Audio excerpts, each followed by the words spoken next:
This is The Clash, where the real world clashes with a true Christian worldview. Join former professional wrestler Chris Whaley, known as the Masked Saint, who is an author, pastor, and teacher that brings his wrestling skills into the squared circle and tackles real-life issues. Along with Jeff Dixon, best-selling author, internationally known teacher, leader, and pastor who is not afraid to tackle the tough issues of the world we live in. Together they form a tag team of wisdom in The Clash.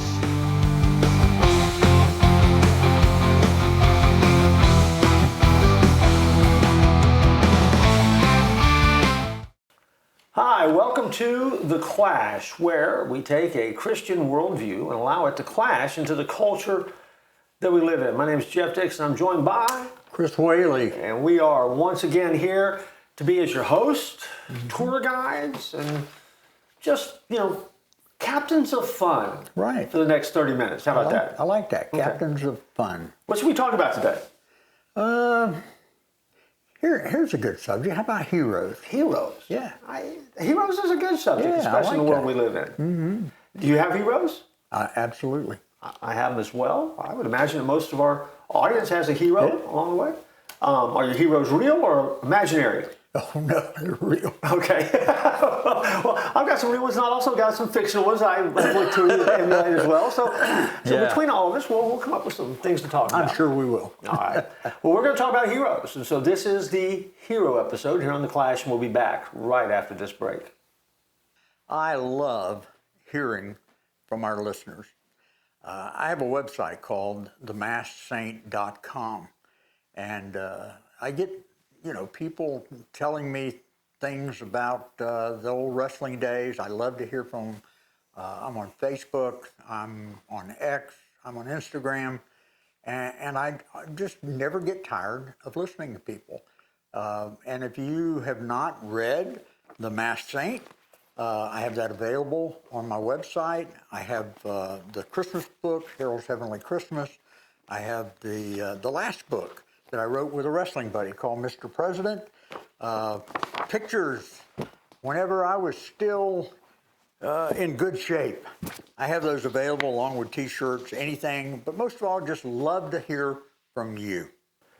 Hi, welcome back. We're talking about heroes because, this is the hero episode. Right. So it's good. That's a good thing to talk about, yes. Right up front, I guess we probably need to define what we're talking about, though. So what is a hero? Yeah, Jeff, when I knew we were going to do this episode, I texted several people, and I said, hey, we're doing a show on heroes. What is your definition of a hero? And tell me who your heroes are. And I did that with about 5 people. 3 of them answered me. Okay. I don't know. Is that pretty good response? That's pretty good. You didn't text me. No, I didn't. Okay. I didn't, because I knew you would be. You know I'd be here? Yeah. Okay. I knew you'd be here. Yeah. So, I got some interesting answers, and if I kind of summarize them, it would be like this. To be heroic is to shine with actions and thoughts that are great and good. A true hero is more than just someone who does one brave thing. They shine bright with a commitment to help others, even if it's tough for them. Okay. So I like that definition. Okay, so you texted some smart people. I did. Okay. I did. 2 of them were my daughters. Even better. Okay, I was going to say, do we need to give them credit while we... Okay, all right. Yeah. So to Chris's daughters, we say thank you for that information. That helps us out a lot. But they were the 2 that didn't answer. And girls, for ignoring your father, you got to cut that out. What are you guys doing? Whole different episode. That's a parenting episode, right? That'll be a parenting episode. There you go. All right. So based on that definition then, okay, let me ask you then. I mean, are heroes, at least and this is just our opinions, but are heroes important then for people like you and me and anybody else in the world today? I think so. I think you got to have some heroes. I'm one of those people that I always try to have a light in the tunnel, hoping it's not a bullet train coming towards me. But the same thing with heroes. I think the world wants heroes. I think that's why those movies, like Equalizer, are so popular, and other movies that I can't name off the top of my my head, where you got this one guy that or girl who's helping people, putting their life on the line, doing things like that. Those are the ones that people want to see, and I think there's a good reason behind that, because everybody wants a hero. Well, I mean, I think too, in any great story, though, right? I mean, there's a hero. There tends to be a villain somewhere in it. I mean, I know that for me, when I like to go to movies too, I mean, I love the superhero movies. I mean, I like the DC characters, the Marvel characters, for the most part. I mean, sometimes the storylines get wonky, so I like that. I grew up with the heroes that I watched as a kid. But then, as I got older, I also recognized that there are some real life heroes. So you've got your imaginary heroes that have those characteristics we like, but then the real life heroes as well. Right. And I think that sometimes, at least my take on the culture, is sometimes it's harder, it seems, to find those people worth emulating, those people worth modeling after. Yeah. They're out there. Yeah. They're out there. But sometimes I think their heroic acts and their heroism gets gobbled up or doesn't get the good press because it doesn't, it's not sensational enough. Right. So what kind of characteristics make up a hero? Well, I think one of the big ones would be courage. Okay. You definitely got to have courage. A selflessness. Selflessness. Okay. Selflessness, that is putting others before yourself. And that's unusual in our culture today. Boy, it's very unusual in our culture. Resilience. Okay. Overcoming adversity in heroic ways. That's just three of them. Empathy, that is understanding, connecting with others. I think integrity would be another one. That is the moral compass of a hero. Sure. And then also inspiration. How heroes motivate and influence others. I don't know. Those are just some. You got more than that? Yeah, well, I would add an element to it. Of course, you know this one's coming. An element of faith to it. Yeah. I mean, I think and you tapped into it though with the moral compass, right? So for us, we're old preacher types, and so the need for men, women of faith to step into those heroic roles, I think really does matter. I like that faith-based, foundation for a hero. Right. Because it doesn't mean they're going to be perfect, but it means that they actually are trying to do what they're doing for a bigger cause. It's the purpose of that. Who's your heroes in the Bible? That's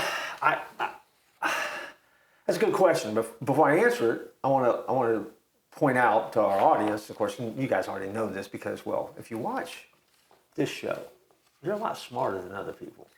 Just saying. But if the one thing I notice about the heroes of faith in the Bible is that they're all tragically flawed. Yeah. I mean, other than Jesus, who was perfect. Right. He's the perfect hero. He is. He is the ultimate hero. Right.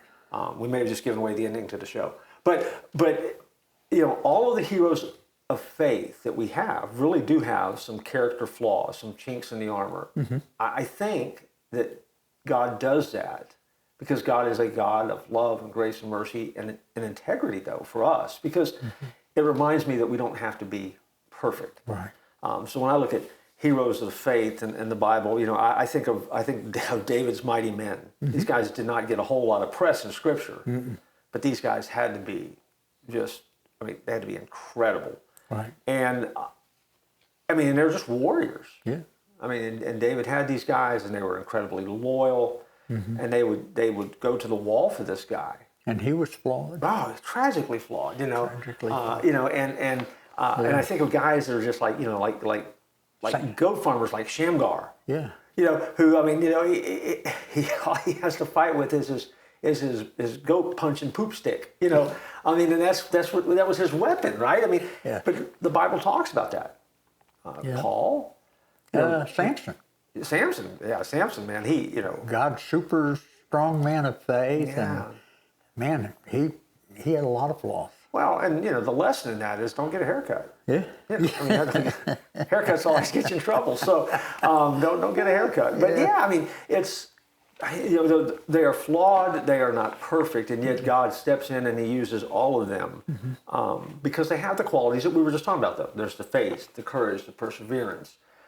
There's the willingness to sacrifice. I think all of that matters, and I think that sometimes that gets lost in the world that we live in today. We are a world that is in need of heroes, and I've contended that for a long time. Oh yeah, we need heroes. Yeah, and I'm not always sure that as the media creates heroes, those aren't necessarily the ones we need. We need to be able to access, see, and understand what people are doing and see the heroism that's there. Because, I mean, it's around us every day, but it's important. So let's come back to the faith element again. How, I mean, and this is a question that I didn't tell you I was going to ask you, but how does faith in God equate then to a heroic life? Oh, pastor.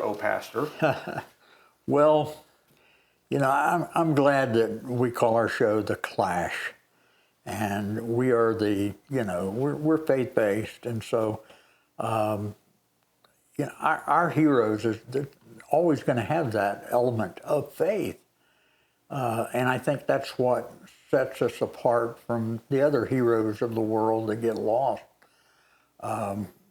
We have something that kind of builds the foundation for heroism, and that is a strong faith. Yeah. See, I mean, to be heroic, there has to be a reason. There has to be a cause. Right. There's got to be something. Now as storytellers, we understand that the heroes that we write about that are fictional, or the heroes that we like in the world of fiction, that they have a cause, they have a backstory. Right. And I think that one of the things that for followers, for our listeners who are hearing us, watching us, and thinking about it, the suggestion I want to leave before we go to the next break is that if you're going to be heroic and you're going to have a heroic lifestyle, you've got to understand what your backstory is. And it's only when you become a follower of Jesus do you have a backstory that will give you the heroic life that you were created to live. I couldn't have said it better. Well, that's why I said it. I wanted to make sure we got it in. And we're going to come back, though, in just a second, right after this break. Hey, it's me again, and I just wanted to take a moment and invite you to check something out. It doesn't cost you a dime, but I think that it's something you might really enjoy. The Church at 434, where I'm the pastor, where Chris Whaley is on staff, we have an app, and that app is absolutely free. You can find it by going to the App Store for iPhones. Just type in the Church at 434, or go to Google Play for Android phones. Again, the Church at 434. And when you get there, you're going to find a number of resources that are designed just for you to encourage you in your spiritual growth, in your walk with Christ. There's going to be some things that will entertain you, that you'll laugh at, that will be fun.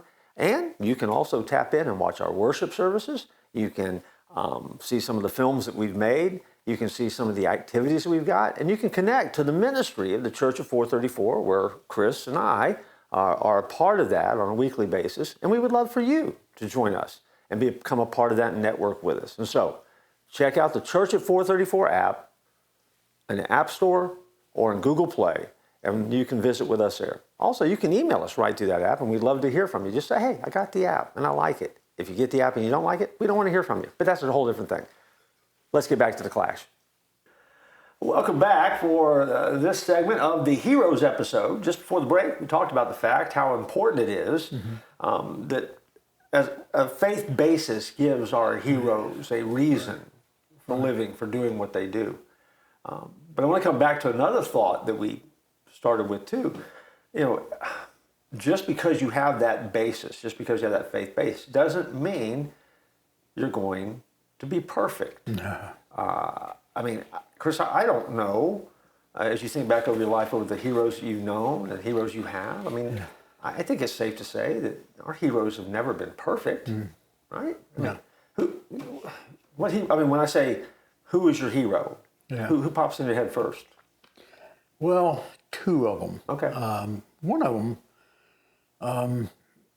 when I was growing up, I grew up in a fairly dysfunctional home. My dad was a long-distance truck driver. He was gone sometimes for a month at a time. My mom, bless her heart, was trying to do everything, and she didn't have a lot of time. But I met this little lady when I was a boy by the name of Miss Edna. Matter of fact, she's the hero of my book. Yeah, she is. And every day, I got home from school, took the school clothes off, put a pair of shorts on, and headed out the door. And she lived down the street from me. And I would go to her house every day, really, every day. We didn't have air conditioning, so she and her husband, Edgar, would sit out on the carport. And you always got a nice breeze there. And they'd have another chair. And I learned wisdom from that woman every day. She'd talk about how things go in school today. And I'd tell her, and she'd say, well, what'd you do about it? And then she'd give me advice on it, I mean, I always knew where I could get wisdom from. And that was from her. And she was my big hero as a kid. Sure. And I mean, I still have things that I do as an automatic reaction to things that I learned from her. Wow. And my other one was Dr. Jess Moody. He was the guy that led me to the Lord, the guy that started Palm Beach Atlantic University, former pastor at First Baptist West Palm. As a college student sitting in the cafeteria, which our cafeteria was actually the fellowship hall of First Baptist West Palm at that time. And you'd be eating breakfast at 7 o'clock and Dr. Moody would pull up. He'd get there an hour early because it took him an hour to get to his office. I mean, the minute his car pulled in, kids started lining up. And he always made you feel like, you were the most special person in the world. Sure. And he taught me so much. I mean, I learned so much under his tutelage. And, he's the guy that ordained me into the ministry. And just like with Miss Edna, every day there are those things that I put into action that I learned from him. Sure. Those are my two big ones. How about you? Jesus. Mm-hmm. I got one more, but hero. after yours. Jesus is my hero. Yeah, I knew you were going to say that just to make me feel like a piece of. Your heroes are good, but mine's Jesus. Yeah. No, I actually have got a couple as well. Of course, he's my hero too. I know that. Yeah. I was just ripping on you. Yeah. I think first of all, my father was definitely my hero growing up. I mean, he taught me what a man should do, what a man should be. I always looked up to him, a lot of respect for him, and again, watched him. The older I got, I think the more my respect for him continued to grow too. Because again, he was a Kentucky boy. He was a baby of 14 kids that lived. Wow. Grew up on a farm. Went to the Air Force. Good athlete, but but made his way to Central Florida and learned what in the Air Force and here in Central Florida. A skill set that really wasn't in his sweet spot. I mean, he ended up was a manager of the data processing department for the city of Orlando, and so had to move in that political realm and survive mayors and stuff like that, and had to lead people and teams and stuff. But he wasn't a computer guy. But yet he ran data processing for one of the largest cities in Florida, and so just a lot of just skill set. But above that, he just modeled. A consistency and a willingness to, kind of coach me up. I mean, and he knew how to push me and make me better. Yeah. And he also knew, when to leave me alone and kind of give me room to figure it out for myself, which I think sometimes parents don't do very well today. It's okay to let your kids figure it out and solve it sometimes. And he was always willing to do that. My mom was as well, but my dad definitely. Probably ranks as my all-time hero. Right. And then I've got other ones, but the one that pops into my head now was a hero in the faith of some ways. When I was a middle school boy or junior high boy back in the day, we had a pastor that came to our church. And I think the reason he's heroic is because, I ended up being a pastor, but he He was the guy that stepped into my life at the right time that let me see the need and the importance of someone who was willing to battle in the church arena. And you could be tough, and you could be cool, and you could be funny, and you could be larger than life. And his name was Ken Smith. And a lot of folks who know me know Ken because through the years, he's been a mentor to me, but also been here to preach and teach and stuff at the church that I pastored. But Ken, through the years, has modeled for me just a quality to the craft of preaching and being a pastor. I learned a lot. And learned a lot from him, and watched from a distance, and had the luxury of just through the years never losing that connection. Because even when he left the church we were at, one of the last acts that he did as he left that church is he made sure that I was on the pulpit committee as a teenager that was going to call the next pastor to that church. And he made that something that they needed to do. They needed somebody from that youth department, that youth representation. And I'm a little punk kid, learning how to do church. And so for Ken, he just taught me a lot about what I would eventually do one day and flesh out to this day. And as I've told him many times too, if he ever preached a good sermon, I stole it. And tried to make it better. So for me, outside of Jesus, those would be my two heroes. So don't forget to call it research. Yes, research. Yeah, I call it research. I call it research. Well, I got to tell you, Jeff. I got to tell you one more. Okay. You're one of my heroes. Oh man! Now see, now you'll make me feel bad because I was ripping on about the Jesus thing. You're one of my heroes, man. I tell you, I've been a pastor almost 40 years, and I've known you for about 25 of those years. And in those 25 years, I just have always been overwhelmed by, how God has used you, your faithfulness, and just a lot of qualities in you that I really, really wish I had in me that I don't. Man. But you're one of my heroes. Well, you are very kind. Let me see now. Put me on the spot here because again, I was gonna throw your name out there, but I thought, because it was just it makes the show all about us. But I am though, and when you say that, I do appreciate that. But I am who I am, just like you are, by the way, because of the people who have poured their life into us. And I think even when you mentioned your heroes, you said, I think for a hero to be a hero, the one flaw in like Batman, right, is that Batman really is that lone, all by himself, really tries to do it on his own, and as they kind of created that character, that always kind of gets him into trouble. There's no one has his back. There's nobody in that journey with him. I think for you, for me, as we look at life, anything we do that's heroic really does happen because of the people who really do share their life, and you've done that for me. I try to do that for you. We try to we bring to the mix all those people that have done that because that's so important in living that heroic lifestyle. So, heroes, we need them. But we've got to take a break because, we got stuff to sell. Yeah. And so, if you wouldn't mind, we're going to go to this break and we're going to come back and we're going to wrap this episode up. Okay. Hi.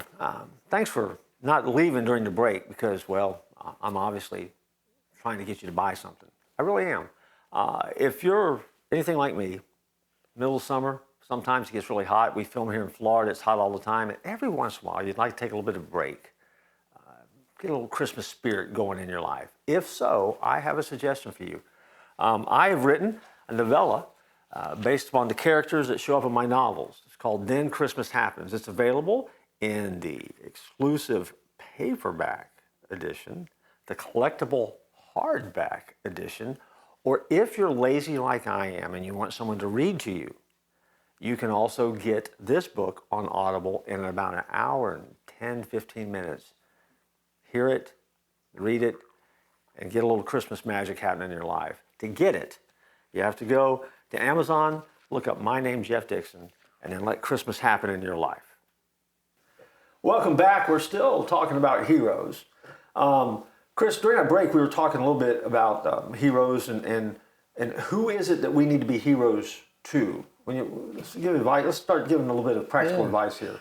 Well, I think as a parent, you've got to be a hero to your kids. And that's hard to do, by the way. Yeah, sometimes. That's hard to do sometimes. Yeah, it is. Well, you know, when my kids were at home, we used to do our devotions in the evening. And very often, Jeff, I had to tell them, I say, hey, Daddy's preaching on this subject on Sunday, and I just want you to know, the one person that needs it more than anybody in that building on Sunday is me. Yeah. And because I fall so short, and I just want you to know that sometimes, you know, Dad feels like a hypocrite when he gets up there and preaches because, you know, I fall short in so many areas and all. And I've had my girls come back to me and tell me, you know, they always appreciated the fact that, you know, I wasn't a hypocrite. Right. Well, integrity, right? We talked about that earlier. You got to have integrity. Yeah. And I wrote this down too. I like, you know, when heroes do their thing, it can make waves that reach far and wide, lifting others, pushing them to be their best selves. And then listen, one act of courage can spark that same fire in someone else, like a kid who learns to always tell the truth from watching their honest mom or dad, or a whole bunch of people coming together for a good cause after seeing one person's dedication. A hero's power to inspire creates a story that lives on way past their own actions. Yeah. Well, I think it is safe to say we live in a world and a generation where we are desperately in need of heroes. Right. And so for you, as a listener, as you've listened to us talk and just share about heroes, who they are, what they are, some of our heroes, I mean, I want to encourage you, and I know Chris does as well, that you can be that hero in the life of someone else. I mean, we'll come back to what we kind of talked about in the very first segment, though. Faith is certainly the building block. Yeah, but you're not trying to be a hero if you just have those qualities of selflessness and sacrificial and courage and bravery and things. You know, you do those things, and it'll be the other people who will see you as a hero, not you trying to be a hero, but they'll see you as a hero. Yeah, and I think for a true hero, isn't that the way it is? They don't think of themselves as heroes. They're just doing what they were created to do or called to do. There you go. And so at the end of the day, there could be a call in your life. There is a call in your life to live a heroic life in a world that needs heroes. Right. It begins with faith in Jesus. Allow that to become your foundation. Grow deeper roots in Him. Become who it is that you were created to be. Right. And as you do, then your life becomes very much about other people. Always. Not yourself. Right. And that's kind of what heroes, that's what makes a hero, right? I mean, it's always doing something for someone else. That's exactly right. And so if we can learn that, then we are destined to be the heroes for this generation. Right. And so I guess that's where we want to leave this one. We want you to live heroic lives. Hopefully this has sparked something in your brain. I want to ask you a question. Who are you going to be a hero to this week? Because you will be, if you choose to be. And so don't be afraid to be that hero. Chris, anything you need to tell us before we get out of here? Well, in your heroic journey of faith, don't tap out.